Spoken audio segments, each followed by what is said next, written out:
Wait, hold up. Stop the music. Just hold on a second. Seriously, hold on right there, because you and I need to hear this.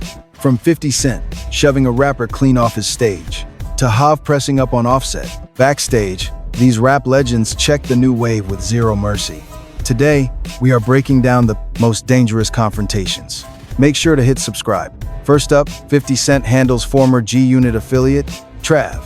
Now, if you want to talk about a moment where a rap legend drew a line in the sand, a real, physical, undeniable, caught-on-camera moment, then you absolutely, without a shadow of a doubt, need to hear what went down when Curtis Jackson, the man the world knows as 50 Cent, decided that a certain individual was not welcome in his space, not welcome on his platform, and most definitely not welcome on his stage.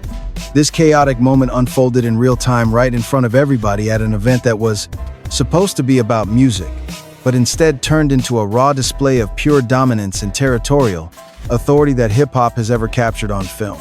The setting was a G-Unit listening session in Atlanta during Mixed Show Live 4 back in 2013, where 50 Cent was completely commanding the room and making sure every single soul in that building understood who was calling the shots.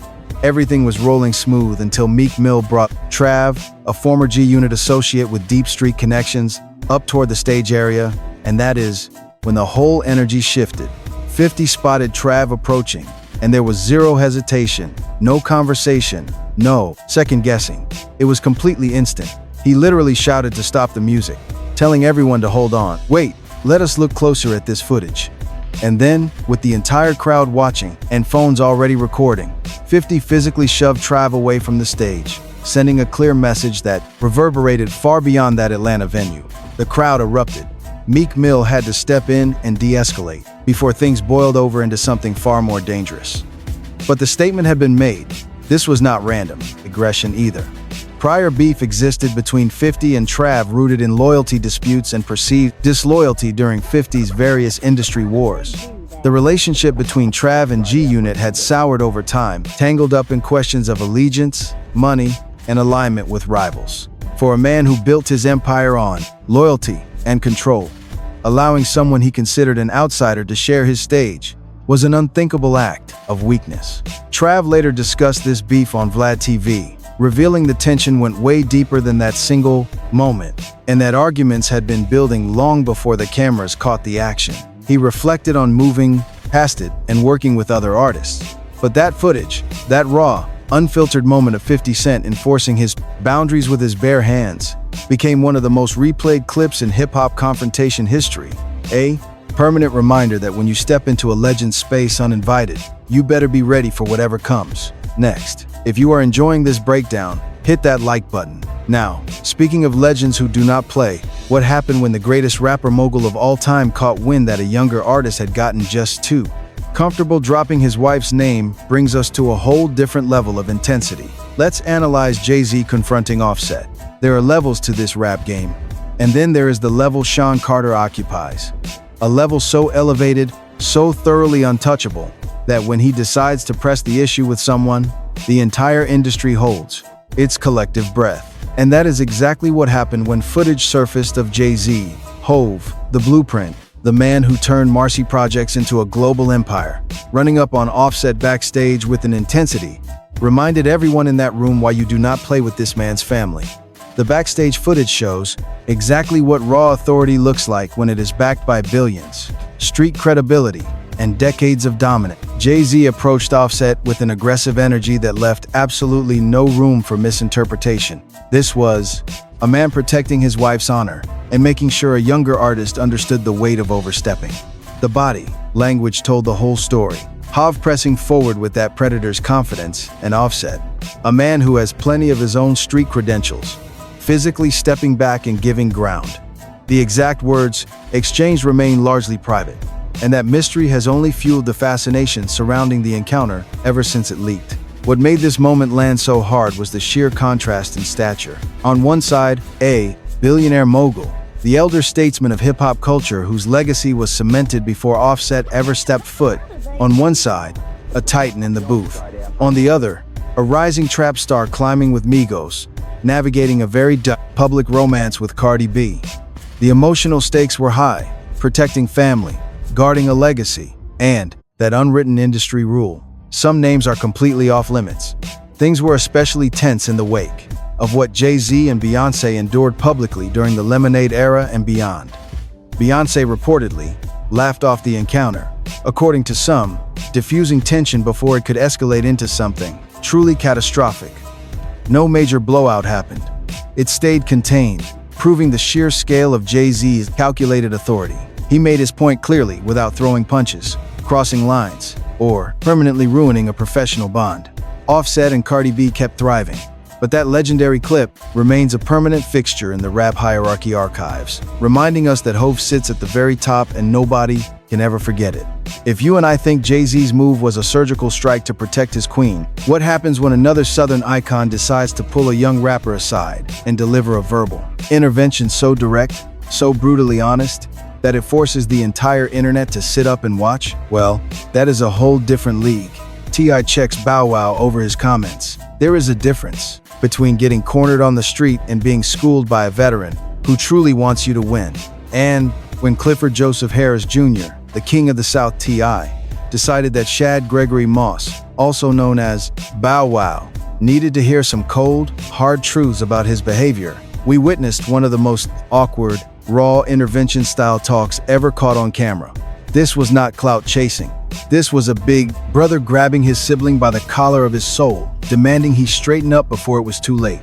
The spark was Bow Wow making disrespectful remarks about his ex Ciara and past women in 2019, speaking on women in a way that crossed the line for several watching veterans. T.I., who had worked with Ciara and moved in those exact circles, decided a serious talk had to happen. Not online, not through sneak disses, but face-to-face, man-to-man, veteran to youth. T.I., with Nelly mediating, pulled Bow Wow for a serious confrontation that played out like a major verbal dressing down. T.I. expressed his deep disappointment, insisting that you never talk down on mothers. You do not air dirty laundry about women you once claimed to love. Hit subscribe, because you do not bring that energy when the industry is watching. If I dropped you and never came back, that exchange cut deep. You could visibly see it on Bow Wow's face. The painful realization that words have consequences, and that those he considered peers and mentors were not going to let it slide. The core issue here was something deeply relatable. The fallout from relationships gone sour, the bitter aftermath of breakups, and the temptation to vent publicly about things that should remain private. Bow Wow had lived through massive highs as a kid star and brutal lows as an adult, dealing with personal struggles and a fading spotlight. His outbursts were born from pure frustration, but they severely damaged his reputation with the veterans. T.I. was not screaming in anger. He was preaching accountability, legacy, and industry standards. The stakes were incredibly high for Bow Wow because alienating the elders can slam doors that never open again. To his credit, Bow Wow later addressed the clash, showing real growth and accepting the wisdom T.I. dropped on him. If T.I. gave a stern fatherly talk that makes you reevaluate your whole life, then what Snoop Dogg delivered to a duo of viral sensations was entirely different. It was a moment of pure, unfiltered, generational disdain, so effortlessly brutal, it became an instant classic. Snoop Dogg checks the Island Boys. Let us talk about a moment that every true fan of real, authentic rap has saved on their phone or burned forever into their memory. The moment Calvin Broadus Jr., the Dogfather, the D.O.G.G., faced the spectacle known as the Island Boys and had a reaction so visceral, so genuinely horrified, it defined what a real, generational check on the new wave represents. Before we continue, hit like. The stage was set during Snoop Dogg and Kevin Hart's 2021 comedy special, 2021 and Done, where both icons reacted to the year's most viral clips. That is when the Island Boys, Fly Suya, and Kodiak Cred, those face-tattooed Florida twins with the wild towering hair and TikTok-fueled fame, popped up singing their repetitive anthem, I Am an Island Boy, in a swimming pool. We watched as Snoop's body language shifted. The man who has seen everything in this culture buried his face in his hands, totally speechless. Two goofballs in the pool, he said. But they didn't care at all. Why? Because I'm an island. I'm an island boy. We saw Kevin Hart's follow-up have both of them in stitches. But the underlying cultural message was dead serious. This was the old school West Coast legend versus TikTok era clout chasers who built their following not through bars and not through paying dues in the booth, but through pure shock value and viral repetition. For us, those brothers represented everything Snoop's era criticized: minimal lyricism, shock value looks, and zero substance. But the story didn't end there. In 2023, Fly Soulja threatened to beat Snoop up if they crossed paths. A TikTok rapper actually threatening one of the most connected, street-certified artists in music history. We wondered if this beef would stay online or turn physical, knowing Snoop's heavy street ties and the twins' chaotic history of arrests and feuds. Snoop reacted with the total nonchalant energy only a true legend can muster. He took to social media, dropping a video telling them to shut up. Fly Soulja quickly backtracked and apologized. The threat instantly fizzled into pure meme fodder, proving the massive power gap between a legend's dismissal and desperate clout chasing. If you love these breakdowns, hit like and subscribe. Their downfall cemented this moment in mumble rap history. And while Snoop gave a masterclass in casual dismissal, what happens when the biggest name in rap turns a small debt into a massive public humiliation session? Inside his own mansion proves that checking someone does not require anger. Sometimes all it takes is a laugh and a song. As we saw, Drake's move to humiliate YK Osiris proved there is a razor-thin line between friendly banter, hears, and outright public humiliation before the entire world.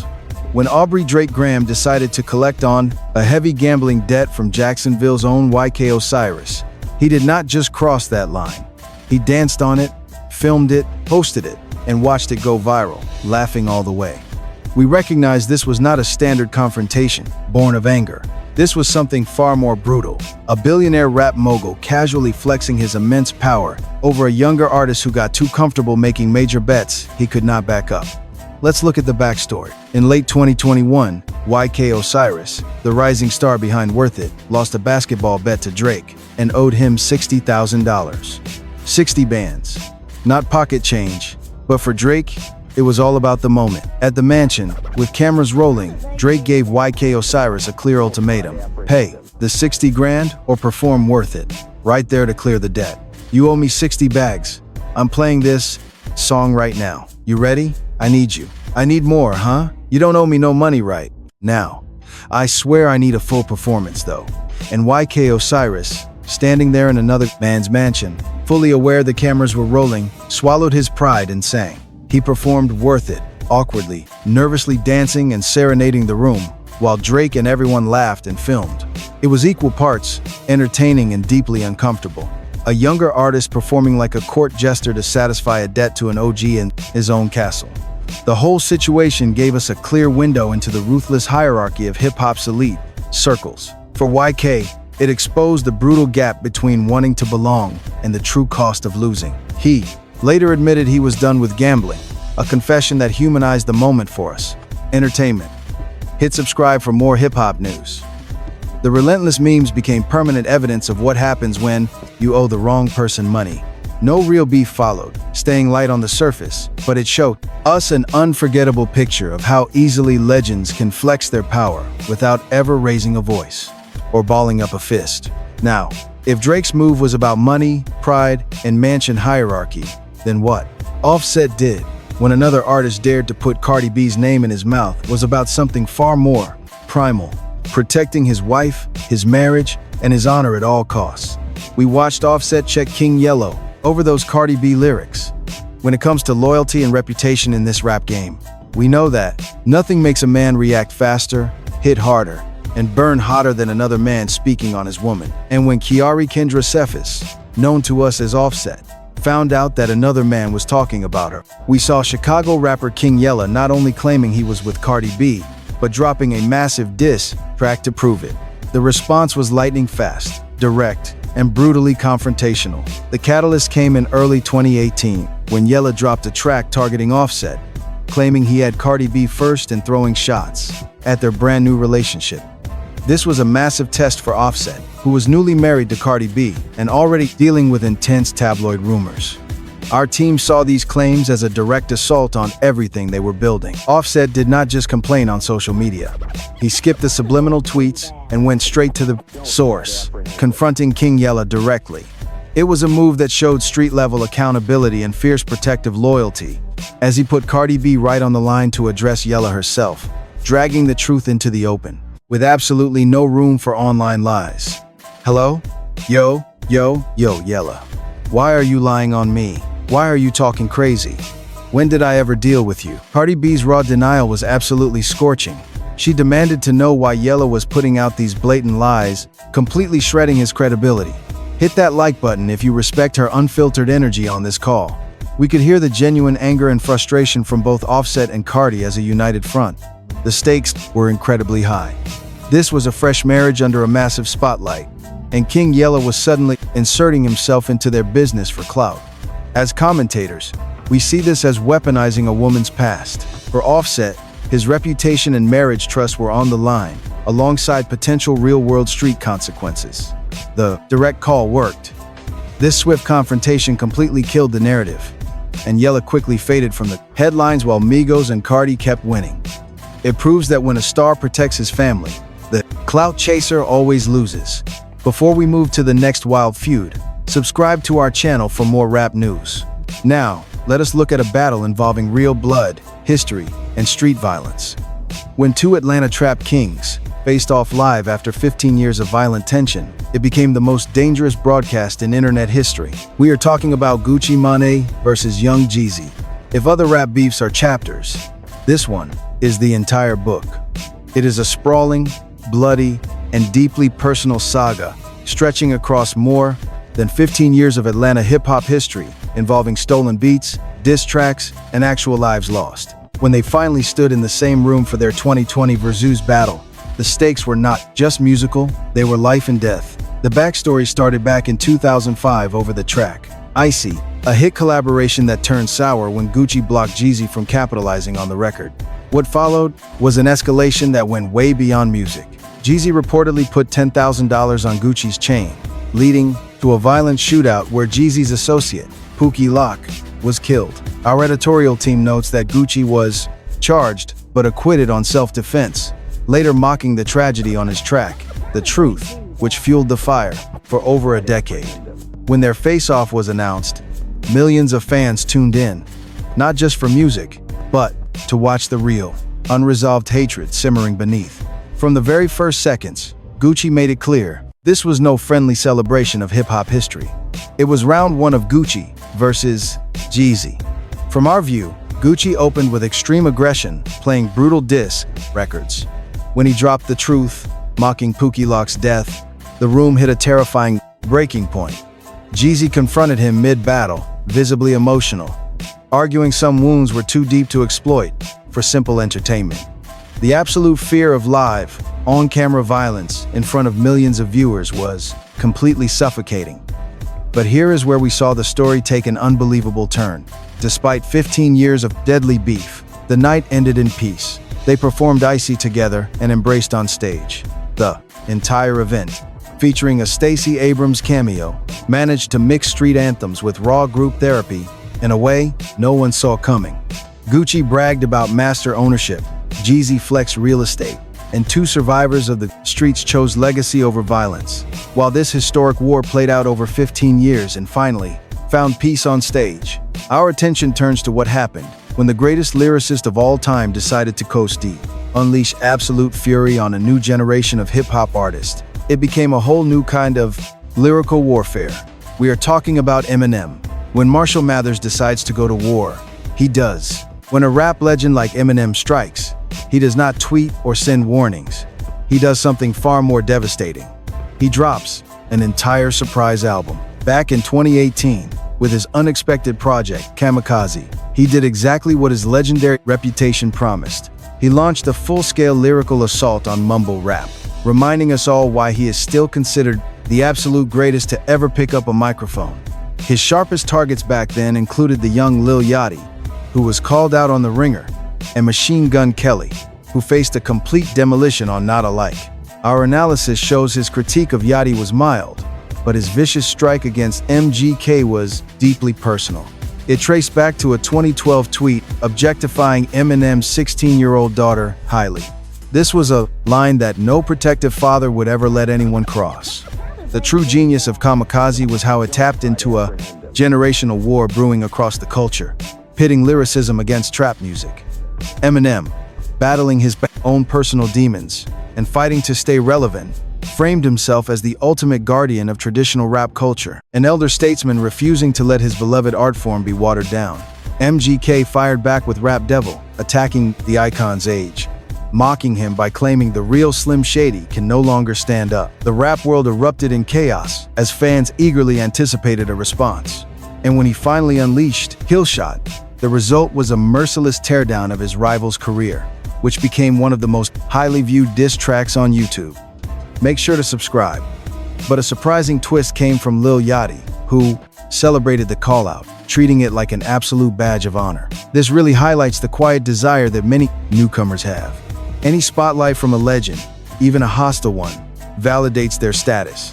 Meanwhile, MGK eventually transitioned into pop punk, a brilliant move that showed his resilience after being so thoroughly dismantled. Now, while Eminem chose lyrical warfare, Snoop Dogg, an icon who never needed a diss track to command respect, decided to dismantle the entire mumble rap wave with nothing but a perfect impression and a hearty laugh. Snoop went directly after Lil Pump. Let's look closely at how a living legend can instantly reduce an entire generation to a complete punchline, using only his voice and some hilarious facial expressions. You really have to see how Snoop handled Lil Pump and the wider mumble rap phenomenon that was taking over the entire music industry. At this point, it was not some personal feud. We were watching a hip-hop pioneer standing tall at the microphone, pointing out in a hilariously funny way that the culture he helped build was being completely ruined by artists who refused to speak clearly. Remember when Lil Pump first exploded onto the mainstream scene with Gucci Gang? That record was so repetitive and simple that it immediately divided the music world. It became a massive global hit while drawing intense backlash from veteran lyricists who value real songwriting. Snoop, joining forces with Ice Cube, openly criticized this new wave for lacking depth and celebrating ignorance, damaging the very legacy that true pioneers had sacrificed so much to build. But as we observed, where Snoop truly set himself apart was his comedic execution. Rather than just complaining about the trend, he delivered a mockery so sharp, so accurate, and so incredibly funny that it became the ultimate critique of the movement. He famously said, "I don't know who created it, if it was Future or Migos, but they all sound identical." His flawless performance quickly went viral across social media platforms. We watched Snoop reduce an entire generation's style to pure gibberish, shrugging his shoulders as if asking us to witness the absurdity. Honestly, his critique was highly accurate. The repetitive nature of modern trap music had become impossible to ignore, and he voiced exactly what many hip-hop fans felt. Predictably, Lil Pump hit back by insulting the veterans, trying to dismiss the legend's entire generation as completely out of touch. We have seen this classic clash of eras unfold repeatedly in rap history. The young stars pushing back against the old guard, both claiming they hold the true spirit. Meanwhile, Pump's career rode the wave of constant legal drama, viral moments, and increasingly desperate grabs for attention, while Snoop maintained a legendary status that modern artists can only hope to achieve. The contrast is clear: longevity versus virality, substance versus shock. And while Snoop used humor as his primary weapon, you and I must look at a much darker reality. What happens when these legends turn that same critical energy toward their own blood? We are talking about fathers correcting their own sons before the streets do it for them, confronting their own sons. Join me as we analyze this crazy trend of rap legends checking younger artists. These are outsiders who needed a reminder of the hip-hop hierarchy. People crossing lines they should have known better than to cross. But what happens when the person who needs discipline is not some rival or clout chaser, but your very own kid? What happens when that veteran energy has to be directed right at your own blood? It is a heavy mix of tough love and a desperate attempt to save a child from the dangerous streets that raised his father. That is exactly what happened when T.I. and Boosie Badazz, two of the most respected figures in Southern rap, directly confronted their sons, King Harris and Tootie Raw. During a music video shoot, these young men were waving real straps around, treating firearms like cheap props. Both fathers knew from first-hand experience how quickly playing the tough guy can lead to laying in a coffin. Why do you always need guns? What is that about? It is not illegal to have guns. That exchange captured the friction, with the youth pushing back with legal defense logic. Meanwhile, the older generation screamed from a place of deep trauma, knowing that law books do not stop bullets. T.I. and Boosie were not performing for the cameras. They were parenting in real time, preaching street survival and accountability as men who had seen too many funerals, done too much time, and buried too many friends to let their kids repeat the cycle. This fits into a wider pattern of veterans correcting the youth. T.I. had previously checked peers like Young Jock on personal issues, and Boosie has sparked countless debates with rants about younger rappers lacking street code, while glorifying a lifestyle they never actually lived. But this showdown hit differently because of the sheer vulnerability it exposed. We did not see untouchable icons posing for the internet. These were fathers, terrified and absolutely furious, trying to reconcile their own wild pasts with a desperate hope that their kids would choose a safer path. The stakes were not about chart success or internet followers. They were about life and death, pure and simple. The sudden peace made between Boosie and T.I. after their public paperwork disputes proved that even among the toughest street legends, personal growth and the value of family can heal the deepest wounds. This reminds us that the most powerful check a rapper can deliver is not a push, a diss track, or some viral clip. It is when a father looks at the next generation and says, "I love you too much to watch you ruin your life." If you like this commentary, hit that subscribe button on your screen